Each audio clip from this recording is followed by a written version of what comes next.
Magandang araw sa lahat. The YouTube channel of the Fraternal Order of Eagles, Limbas Law Corner, is back to once again render public service in the field of law or yung aming pagbabahagi ng kaunting kalaman sa larangan ng batas, brought to you by the Limbas Marangal Eagles Club of the Eastern Rizal Region 2 sa pamamagitan ng inyong lingkod na isa ng mga abogado at isang propesor sa maraming law school sa ating bansa. The topic, kahapon nakatanggap kami ng message. Nagtataka siya, di umano, kasi bakit nagkakaroon ng warrant of arrest, nag-issue ng warrant of arrest ang court. Samantala, di umano, ang nagreklamo ay hindi naman dumating sa Office of the Prosecutor during the preliminary investigation.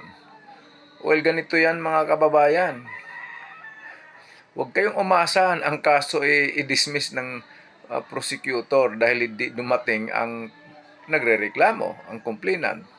Kahit hindi dumating ang complainant, kung sa pananaw ng prosecutor, ayon sa complaint affidavit, the affidavit of witnesses at iba pang ebidensya ay sapat naman. Meron namang sapat at merong probable cause for the filing of an information in court. Isasampa talaga ng piskalya, ng prosecutor, kahit na di dumating yung nagrereklamo.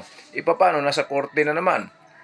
Now, so kung sa pananaw ng korte, meron namang probable cause for the issuance of a warrant of arrest, ang hukuman ay mag-issue ng warrant of arrest at ang akusado ay maaaring maaresto ng kapulisan. Okay, ganun yan mga kababayan. Baka tinatakot-takot ninyo yung nagrereklamo na hindi dumating sa piskal. Pues, kahit hindi dumating sa piskal yan, pag sa tingin ng piskal, sapat ang ebidensya, ipa-file yan sa hukuman at pag sa tingin naman ng hukuman, mayroong sapat na ebidensya para mag-issue ng warrant of arrest, magkakaroon talaga ng warrant of arrest. Sana nakatulong na naman itong Limbas Marangal Eagles Club of the Eastern Rizal Region 2. Maraming salamat at magandang araw sa lahat.